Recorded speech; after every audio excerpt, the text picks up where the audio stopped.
You have a will. You named your beneficiaries. You did everything right. And one form, filled out years ago and never updated, can make all of it completely worthless. The law will follow that form and ignore your will entirely.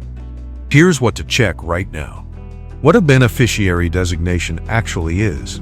Most people think their will controls everything they own when they die. It doesn't. A large category of assets, retirement accounts, life insurance policies, annuities, bank accounts with POD designations, investment accounts with TOD designations, pass entirely outside your will. They pass by contract, directly to the person named on the account form. That form is called a beneficiary designation, and it is legally binding in a way that is absolute. It does not care what your will says. It does not care what you told your children. It does not care about family agreements or verbal promises. The form controls. Period. When you opened your 401k at work, you filled out a beneficiary form.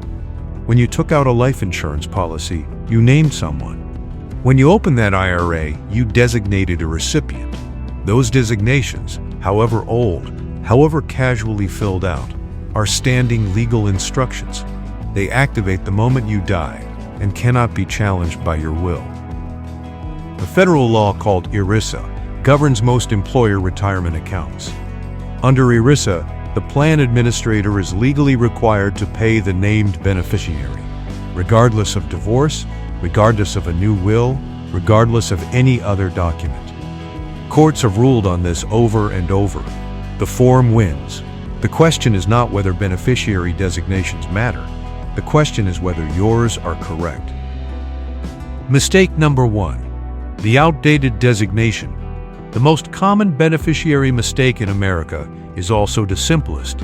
The designation was never updated. You open a 401k at 28, you name your mother, you get married at 32, you have children. You divorce at 44, you remarry at 49, you die at 67. Your mother, who may have predeceased you, or your first spouse, who you divorced 20 years ago, may still be the named beneficiary on an account worth hundreds of thousands of dollars. This is not hypothetical. The Texas case I opened with was real. A man named his wife as beneficiary on his life insurance. They divorced in 2007. He remarried in 2010. He never updated the form. He died in 2019. His ex-wife received the entire payout. His current wife of 9 years received nothing. The Supreme Court addressed a version of this exact scenario. The ruling was unanimous. The named beneficiary on the form gets the money. Divorce does not automatically remove a former spouse from a beneficiary designation on a federal retirement account. You have to update the form yourself. Some states have automatic revocation laws for life insurance after divorce, but these vary by state and do not apply to most retirement accounts. You cannot rely on the law to fix this for you. Before we proceed, a quick word on how to actually get this done. Everything in this series comes down to one thing: having the right documents executed correctly. Trust and Will is the platform I recommend for that. They let you create a legally valid state-specific will online in about 20 minutes. No attorney appointment, no blank template guesswork. Plans start under $200. Link is in the description. Now, back to our video. Mistake number 2, naming a minor child. The second major mistake is naming a minor child directly as beneficiary, and it creates a legal problem most parents never anticipate. Children under 18 cannot legally receive and manage significant assets directly. If a minor is named as beneficiary on a life insurance policy or retirement account, the payout cannot simply be handed to them. Instead, a court steps in. A guardian of the property, sometimes called a conservator, must be appointed by a probate judge to manage the funds until the child turns 18. This means the exact probate process you were trying to avoid is now triggered anyway. Court filings, attorney fees, ongoing court supervision of the account, annual reporting requirements, and when the child turns 18, they receive the full amount with no restrictions. A life insurance payout of $400,000 lands in the hands of an 18-year-old with no strings attached. The correct approach is to name a trust as beneficiary. specifically a trust that includes provisions for how and when funds are distributed to minor children. The trustee manages the assets, makes distributions for education and living expenses, and releases the remainder at an age you choose, 25, 30, whatever you decide. If you have minor children and you have life insurance or retirement accounts, this applies to you. Review every beneficiary form and confirm that a trust, not the child directly, is named as the recipient. Mistake number 3. No continent beneficiary. Every beneficiary form has 2 fields. Most people fill out one. The primary beneficiary is the first person in line to receive the asset. The contingent beneficiary, sometimes called the secondary beneficiary, is the backup. They receive the asset only if the primary beneficiary has already died.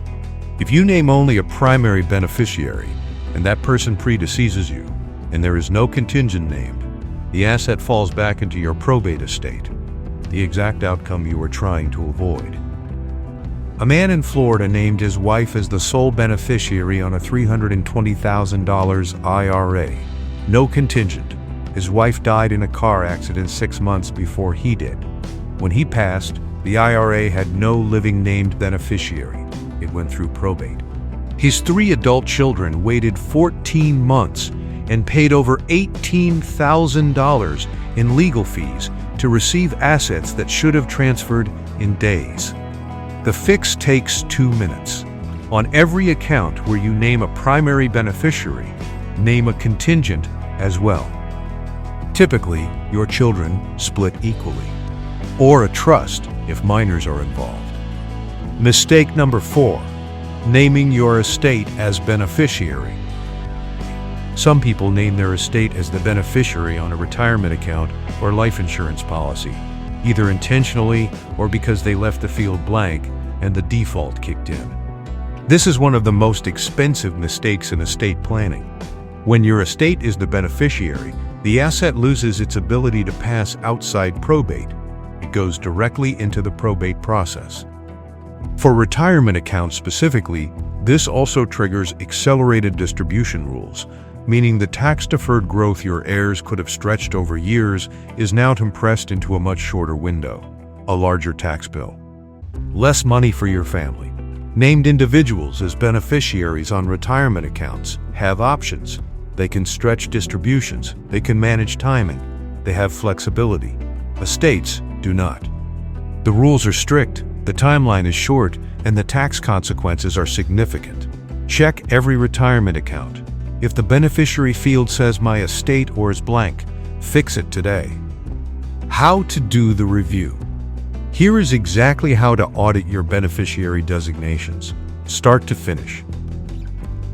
Make a complete list of every account that carries a beneficiary designation: 401k, IRA, Roth IRA, 403b, pension, life insurance policies, annuities, bank accounts with POD designations, brokerage accounts with TOD designations. Contact each institution by phone, online portal, or written request, and request a copy of the current beneficiary form on file. Confirm the primary beneficiary is the correct person.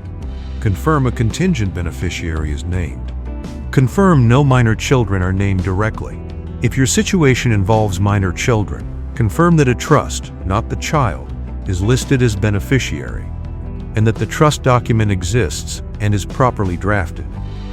Set a calendar reminder to review beneficiary designations every 3 years and immediately after any major life event: marriage, divorce, birth of a child, death of a named beneficiary. This review costs nothing. It takes an afternoon, and it is the single most important estate planning step most families never take. Let me bring this together. Your will does not control your retirement accounts, your life insurance, or any account with a named beneficiary. Those assets follow the form, whatever it says, whoever it names, no matter how old it is. 4 mistakes destroy estate plans every day: an outdated designation that names an ex-spouse or deceased relative, a minor child named directly, triggering court guardianship, no contingent beneficiary, sending assets into probate, Your estate named as beneficiary, triggering unnecessary taxes and delays. Every account, primary and contingent beneficiaries confirmed and current. That is, the entire fix. In the next video, since we're talking about life insurance today, I'm going to answer the question most policyholders never think to ask. Does your life insurance payout go through probate? The answer depends on one thing, and getting it wrong means your family waits months for money they need immediately. Subscribe so you don't miss it.